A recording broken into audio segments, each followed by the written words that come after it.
thank you for tuning in to our next episode. So, did you enjoy our last episode? We wanted to make sure that we honored and put out there the awareness of domestic violence. So, Melissa's friend, say her name because I mess up names. Elisa, hi. Hey, Elisa. Look, I would wave with the other hand, but I'm kind of a little down for the count. Man down. I ain't gonna tell y'all why her hand like that. Man down.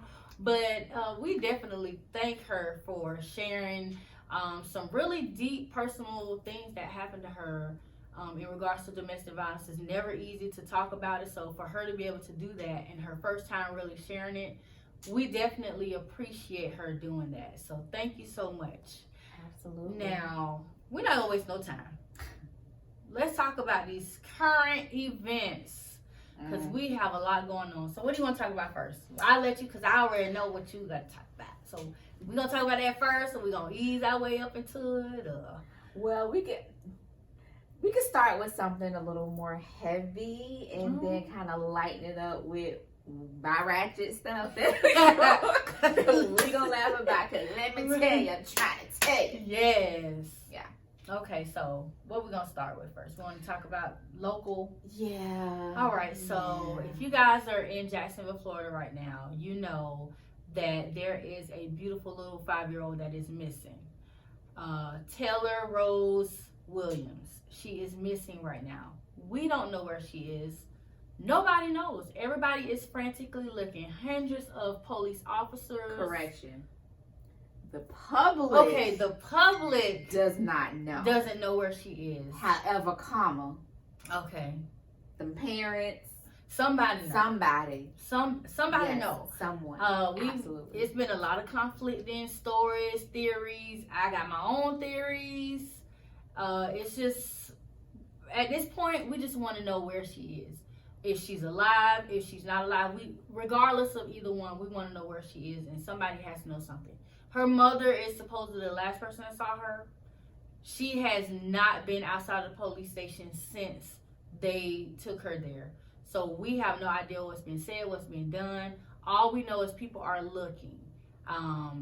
We just want to know, like, absolutely. And if you don't, I mean, if you know something or you know somebody who knows, like, just right. You know how teachers used to tell you, just no judgment, just leave a note or whatever. Just right. like tell somebody, say something, like. Right. And furthermore, leave these freaking babies alone. Like, if you don't want the kid, or if you know it's that much of an issue, or you having that much trouble raising, whatever the situation is, there's places you can take them. There's people. I'm sure you have family, friends, somebody, right. Jesus, yeah. Somebody you can talk to, or take your babies, man. Don't just, you know. I know parenthood is hard and raising kids alone in some cases, or even, you know, when you're together in a family, it's hard, it's difficult, it's a lot of work. So when you get frustrated, if you need to take a time out, take a break, go to the other room, something. Just don't hurt them. Yeah. I mean, if you look down the time, like, you know, on Facebook or Instagram, or I'm getting better at Instagram. I made it finally. But you know, you go down your timeline and you see all these beautiful babies. I mean, every day, multiple times a day, somebody's missing. Share this picture, share that picture. It's leave people alone. Yeah, like let them be. It's ridiculous. Yeah, Absolutely so we just want to know, like, what's going on. Breaking news. I'm looking for it every day. Since this started, I'm looking at it for breaking news.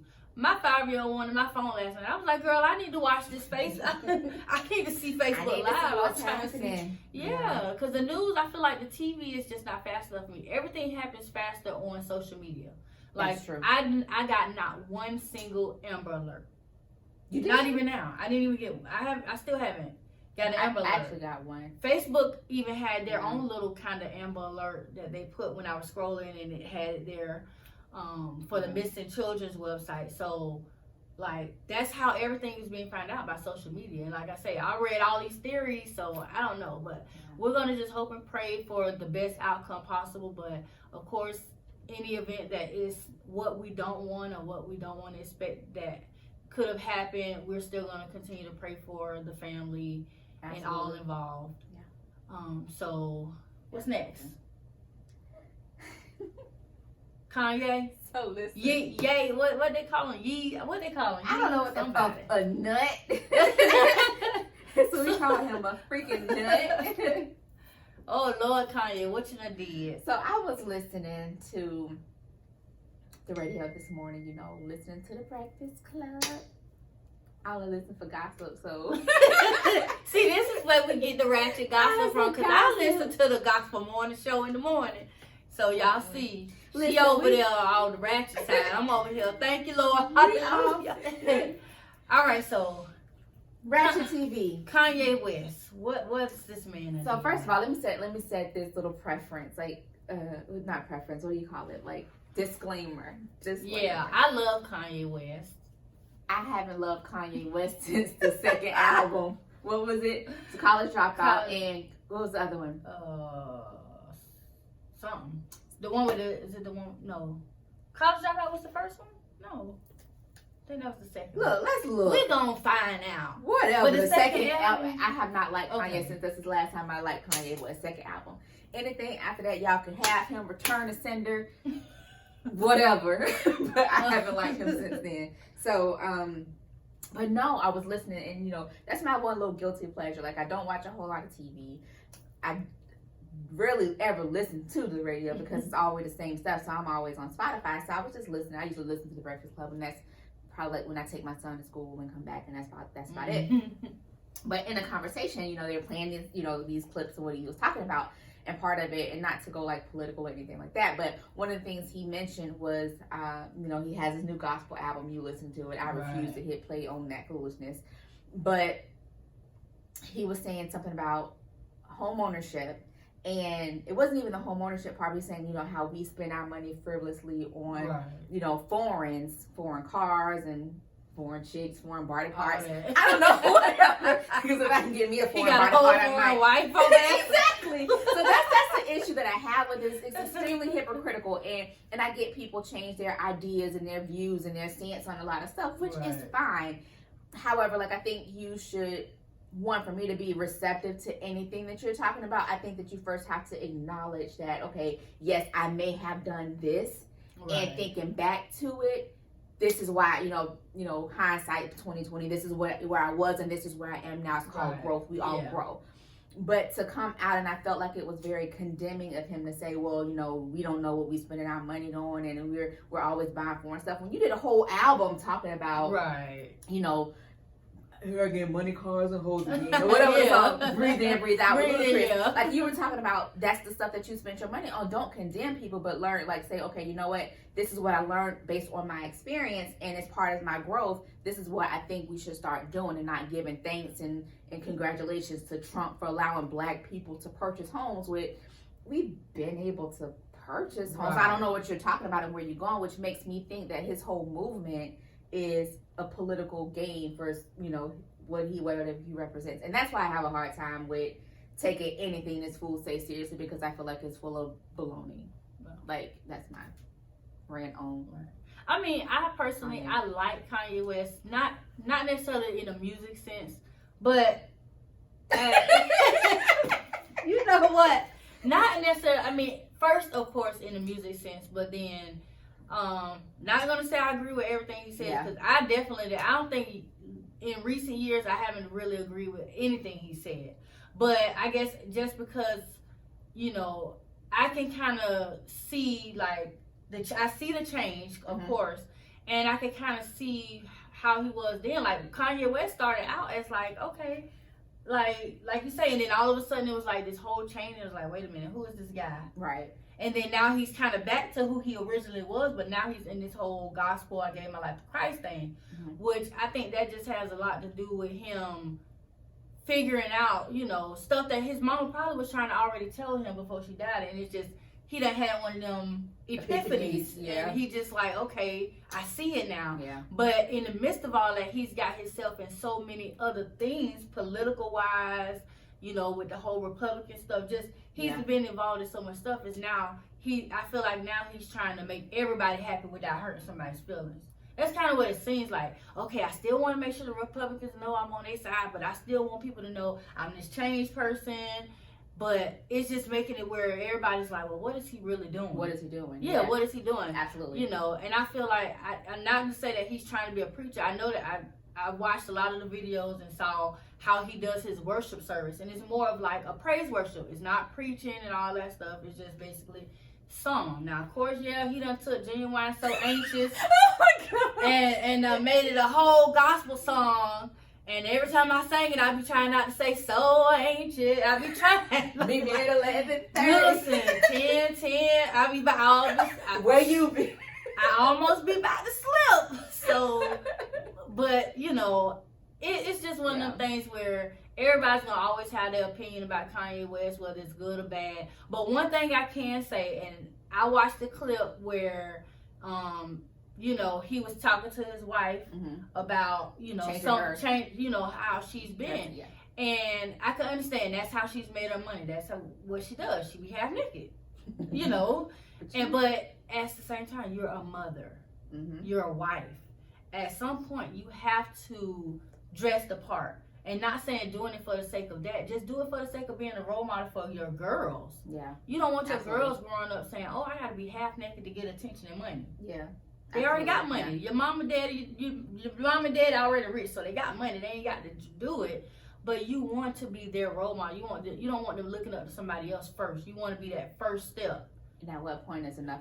Is enough? And then I'm glad you said and that. It kind of made me so sad because, like, while he's telling her this, she's telling him, well, just because you want to have a come to Jesus moment, you know, doesn't mean that that's where I'm at. And I just felt so bad. Like, you could, when she said that to him, if you look at it, it was like his whole demeanor was like, and he just walked away. Like, it was like, dang. And see, you know what? That's some of the things that we don't think about when picking a mate, because you knew who you married. So you can't just assume that when you start to grow, everybody does. You either grow together or you grow apart. And that's what causes a lot of divorces too. Just in regular relationships, because you know y'all might have both met at the strip club, and now all of a sudden your wife, who used to be a stripper, now she want to give her life to Christ, and you sitting there like, but I want you to make a dance for the bands make a dance. You know, you still want her to be shaking it for you. But she on this whole thing like, no, I want to chill out, you know. Yeah. So it's just like one of them things where, hey, either you love Kanye or you don't. I'm going to say I don't still. Maybe the old Kanye. I'm going to work on her, y'all. We'll see. I'm going to work on her. Because I can appreciate everybody growing and changing. Because just think about, like, when it comes to advice and taking advice from people, a lot of times you're not going to take advice from somebody who hasn't been through anything and they're giving you the textbook answer. But for somebody who's experienced some things and learned some things and learned by failure, or, you know, life teaches us our best lessons. So for somebody like that, I would, you know, could consider taking some advice, but just have to be mindful of your approach, and you can't condemn people for something that you just, 5 minutes ago, you were just doing this. Yeah. So it's not for you to be judgmental and condemning people for doing the same thing you've done. You just have to allow them time to get to where you are in your growth. And not everybody grows at the same pace. So that's my problem I have. Okay. So, you know, I'll my soapbox. So what's our next topic? Did we have one more? We did. Y'all, let me tell you about something. Listen, I want to know what's up. I haven't had, I'm back off meat, but I haven't had, before canceling and saying forget chicken and forget turkey again, I haven't had the Popeyes chicken sandwich. Look, I ain't gonna say sandwich because, what is it? Chick-fil-A has chicken sandwiches. Right. Popeyes got the chicken sandwich, and with them having the chicken sandwich, I want to know why people get beat up, stabbed to death. Yeah. Like, it is not that serious. No, I need to understand what the hype is about. I personally don't want no parts of the Popeyes chicken sandwich. I'm gonna take your. I don't want no more parts of it. So the first time it came out, I sent my mom to get one. This was before everybody jumped in line for one. Yeah. So I sent her to get one, and I didn't get the spicy. It was just a regular. I didn't like it. It was too full of grease. It was big, and I literally said, you know what? I need to check and make sure this cooked all the way before. That's how big it was. Oh wow! I wanted to make sure it was cooked all the way. Yeah. And it had mayo on it. Had kosher pickle. The pickle was probably the best thing on it. So I didn't like it. So now this pickles on my chicken. This second time around, my cousin wanted one the other day, so I was like, okay, I'm gonna hop in line. I'm gonna go get one.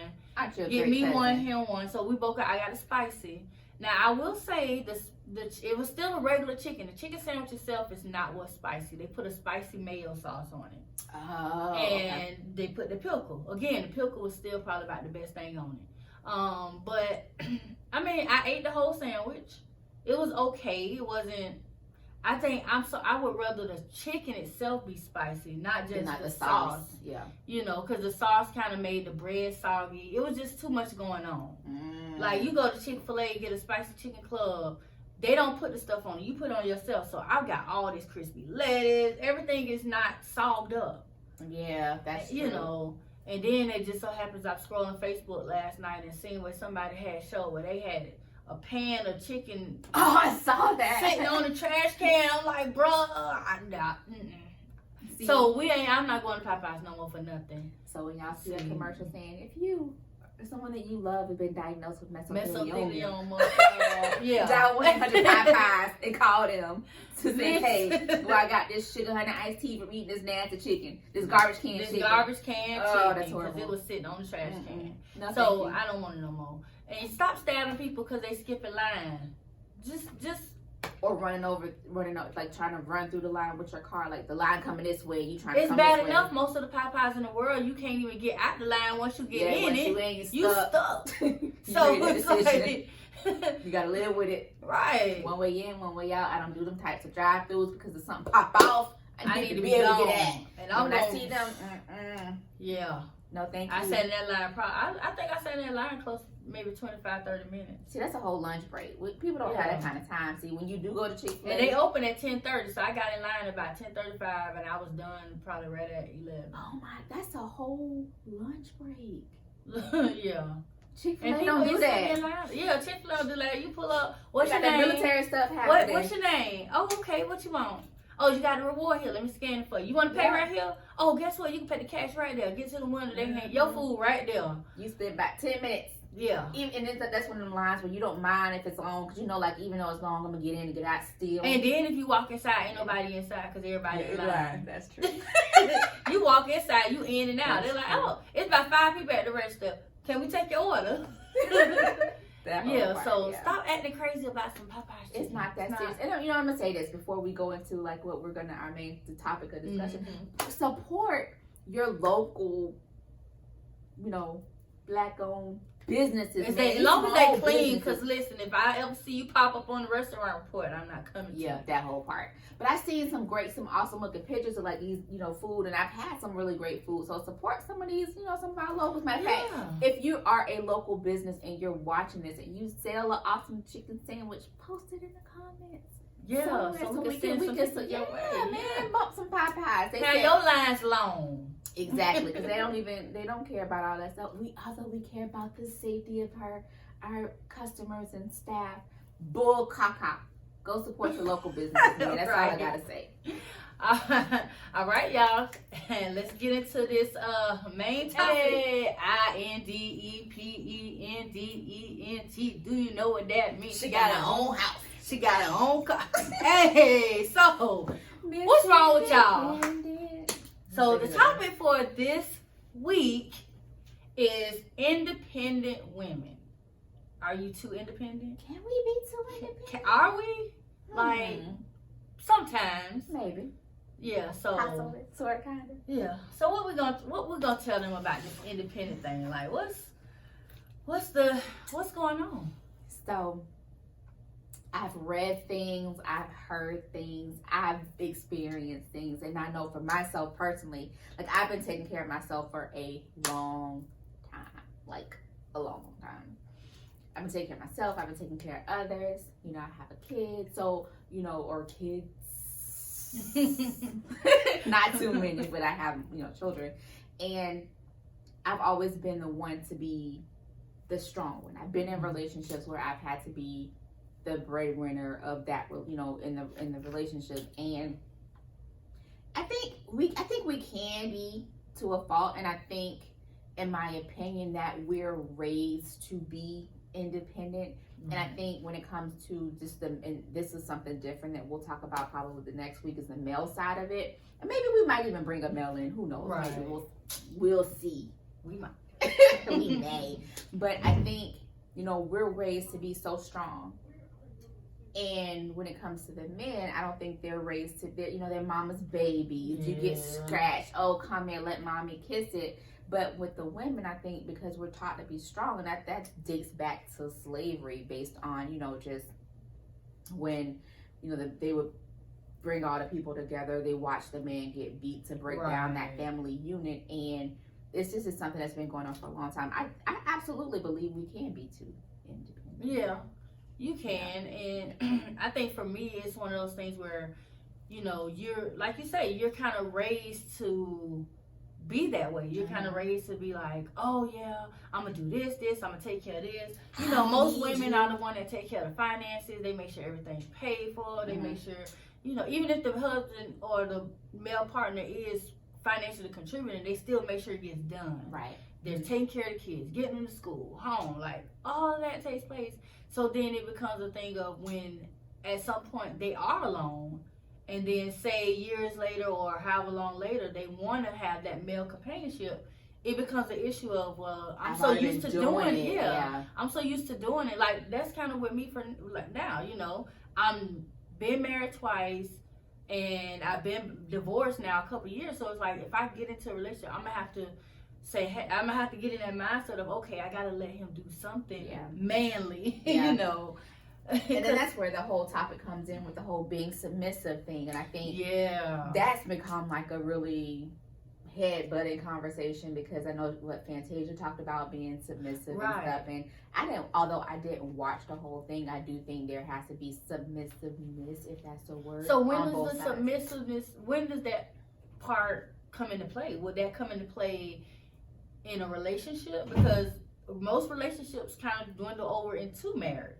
So is it, okay, I know this is the person I want to be with. Do I initiate this submissiveness while we're in a in a committed monogamous relationship? Or do I wait till we cross that threshold of marriage and then I say, okay, I'm going to be submissive? See, you can't do that. And this is the thing, because what you do in a relationship tends to be, sometimes, and not maybe all, because some people look at things differently, but I think what you practice is what you end up doing and what you ultimately do. So it's like practice make perfect. I never thought that. I always thought practice makes better. Right. But when you practicing, and that's pretty much what a relationship is, you're practicing in a sense. So you're practicing this to lead to this.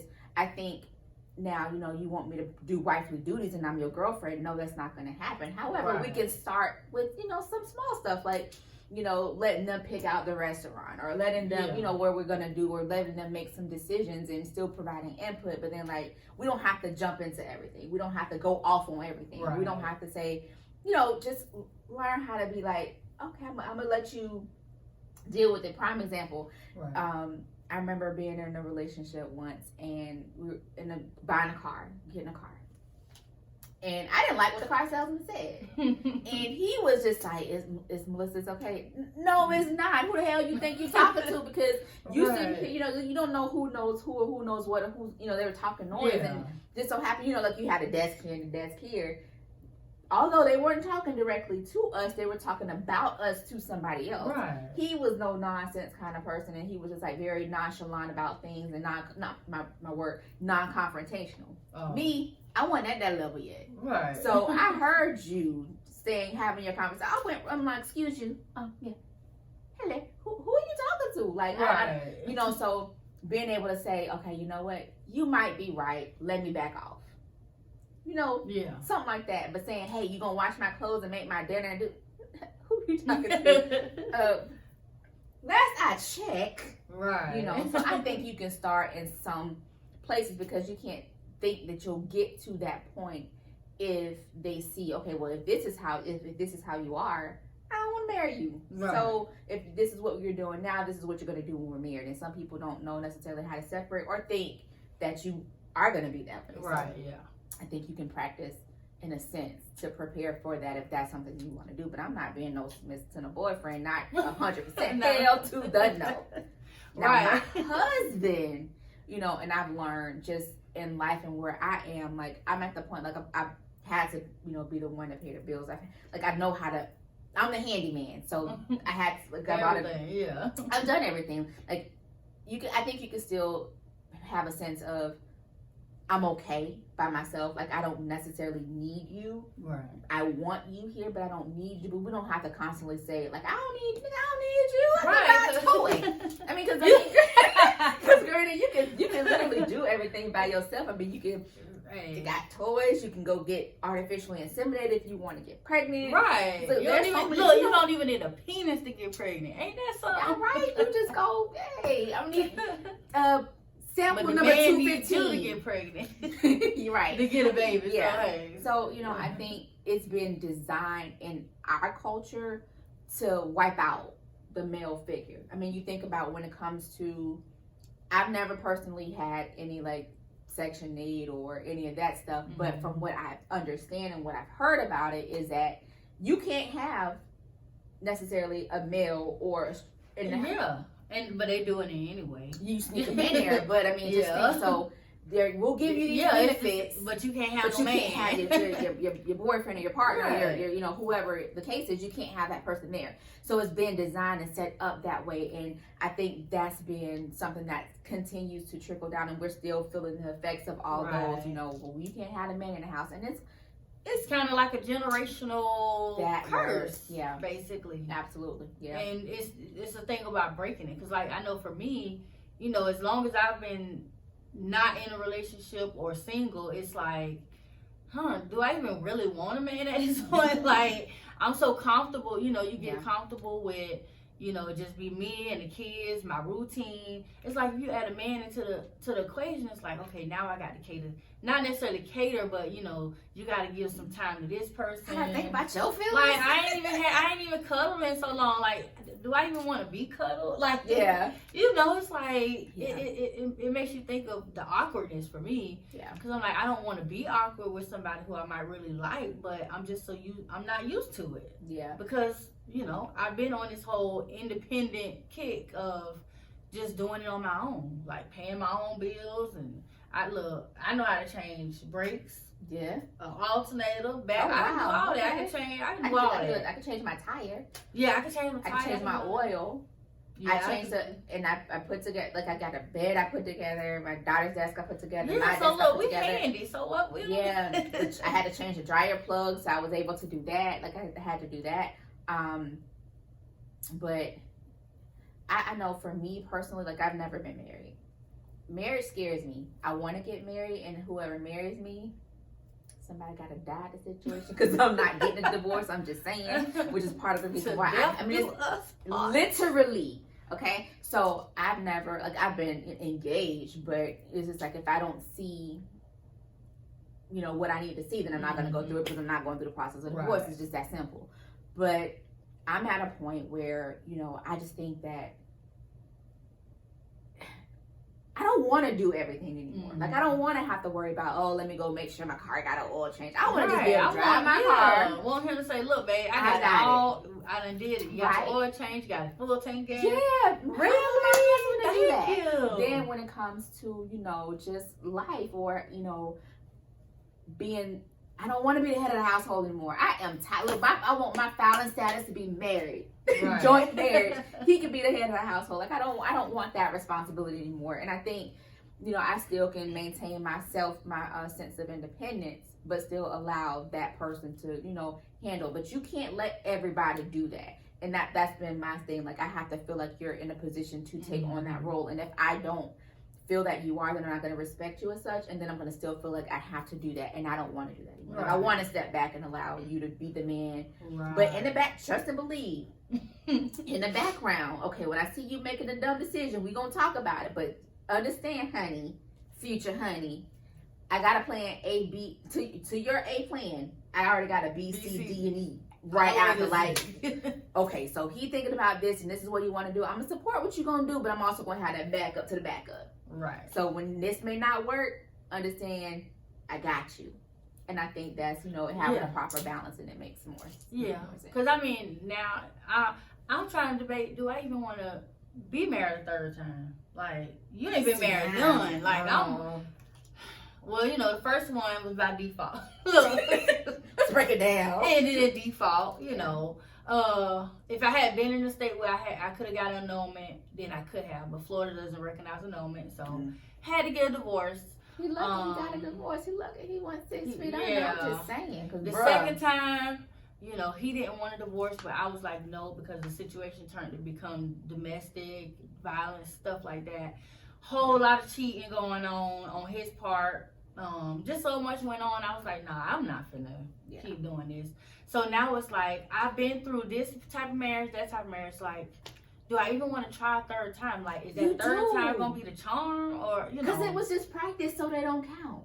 It was like he was practicing. I was practicing. He was practicing. Okay, y'all hear this right? Yeah. Now, when this third time happened, I am dancing at the wedding. I'm gonna make her the flower girl, and she gonna be she's gonna be every role in the wedding. I got you. Cause it was practice. She said it was practice leading up to that perfect situation. Now, let me ask you this question: do you think that when it comes to a woman deciding to, you know, not be so independent, do you think that kind of has a play on the age of the person they're with? Like, say if it's an older woman and she may be dating a younger man, maybe no more than 10 years under her, do you think that she, you know, is going to give that person less roles of being being the man, or you see what I'm saying? Like, or if it's an older guy, they just gonna be like, oh, well, he older, so he know everything. Let me just let him do everything. Or I feel like it kind of matters. I think it does, and a part of that is going to be a lot of not so much as independence, it is respect.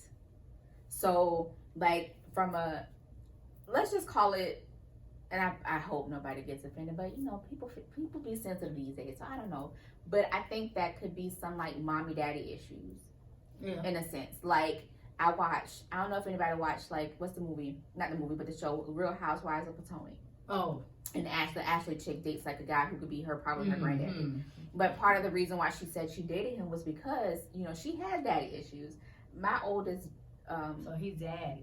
Yeah. He's daddy. Exactly. She said I look at him as a father figure, which is kind of like, that's kind of weird. But it's something that, you know, it happens when you have those huge age gaps. And I know when I did it, my first like super serious relationship was, I don't know how, it was like 14, 15 years older than me, something like that. But I had daddy and mommy issues, so you know, it was expected. But I think, you know, when it comes to the independent thing, I think there's going to be some issues with the respect level. Like, we're not on the same playing field mentally. Right. Like, women already mature faster than men. So if he's 10 years younger, it's like, he's not even ready for this. And even though they can present some signs that they might be, eventually it's gonna come out. So I think for women it's gonna be definitely different, and I think it will definitely be hard to kind of allow a man to be that way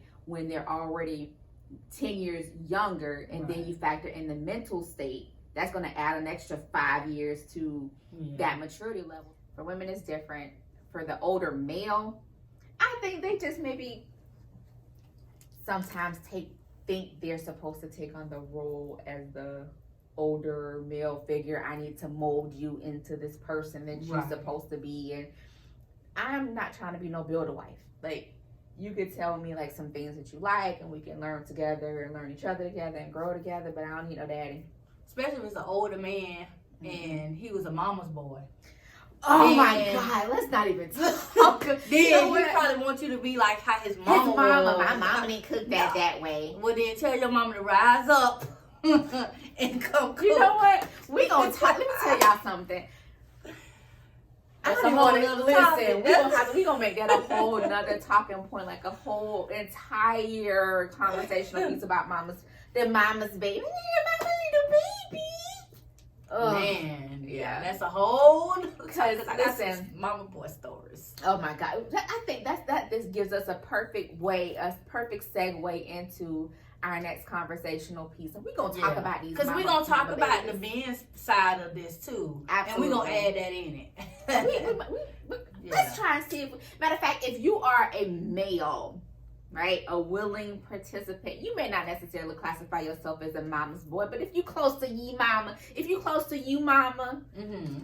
hit us up, send us a direct message, send us comment or something. If you're willing to come on this show, get in the hot seat. It's not really the seat, it's the wall, but I'm going to put a seat right there. Yeah.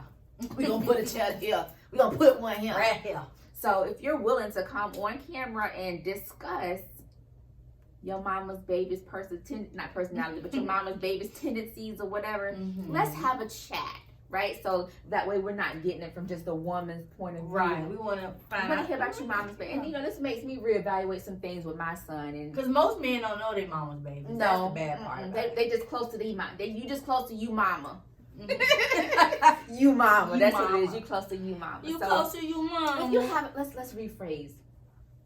If you have a great relationship with your mother and you don't mind talking about that relationship that you have with your mother, come on over. If you won't eat what your wife or your girlfriend or your significant other cooks because it don't taste like your mama's, we want to talk to you.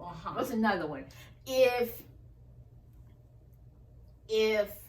she's not, what's another thing that they do that they want us to do like their mamas?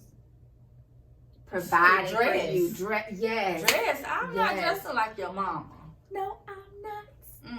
No, I'm not. So if there's anything that you prefer over your mother versus your significant other, your partner in crime, your ace, we need to figure something out. We need to talk to you. Come on in the room, because we want to know. Come on in the room. We want to have a conversation with you. We're looking for you. So yes. Bring it. Bring your behind, because we want the chat. Yes. So listen, you guys. Next show, we are going to talk about this from the man. We're going to talk about, from the man's, views of things. We ain't going to just talk about the independent women. We're going to talk about the man's side of it because, men do, they sometimes they can have a hard time dealing with an independent woman, but we're gonna talk about it. Yeah, and that'll also give us some insight on maybe what they're looking for. We could talk about what we're looking for and make something happen, which will lead us to the dating episode. We still need to get some volunteers for people who are looking to go on the first date. Stay tuned because we're check gonna us out. Yeah. That Instagram, I can't say Twitter because we don't have it. I don't know. Do we have a Twitter? No. I don't know about no damn Twitter anyway. So we can't type enough on Twitter. Your Facebook, our website. What's our website? OpenDoorPolicyTV.com. Yes. So hit us up. Let us know. Like, we trying to send somebody on a date. Like, what's up? Yes. You hear this one? I'm going to be posting. She is. Posting the application for you guys to fill out. So stay tuned for that. And we're going to post a little thing. Matter of fact, right after this post, we're going to have something that's going to post. So stay tuned because we need you guys to participate if you want to. Who doesn't want to go on a free date? Free date. I want to be nosy. And I want to know what y'all talking about, what y'all did, where y'all going. Because we're going to eat on this date too, but we just going to let y'all. We'll be. You know how, I watch Married to Medicine too, but you know how the mama, on the episode, the mama's, her sister followed her son on his first date and they use the binoculars or whatever. That's going to be us. We're going to be spying through the bushes. Think Homer Simpson walking back through the bushes. That's going to be us. Right. What you doing? Say no. Go to the bathroom. Run, girl, run. We don't need to in the bathroom. We got to text something. Look, we're going to send a text. Abort. No. Mission failed. But yeah, stay tuned for that, you guys. So, again, as always, we want to thank you for watching Open Door Policy TV with Melissa and Renee and my little arm. Broke back. Not really broke back. Look, what's that one with Grandma Scrowl hand?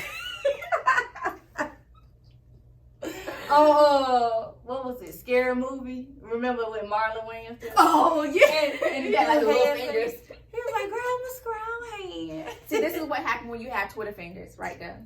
No, this is what happened when you got a 5-year-old and a big old iPhone. That's what happens. And she throw it and they say, that's what happens. But we thank you guys for watching. All right, get ready. Next week is going to be off the chain. Yes.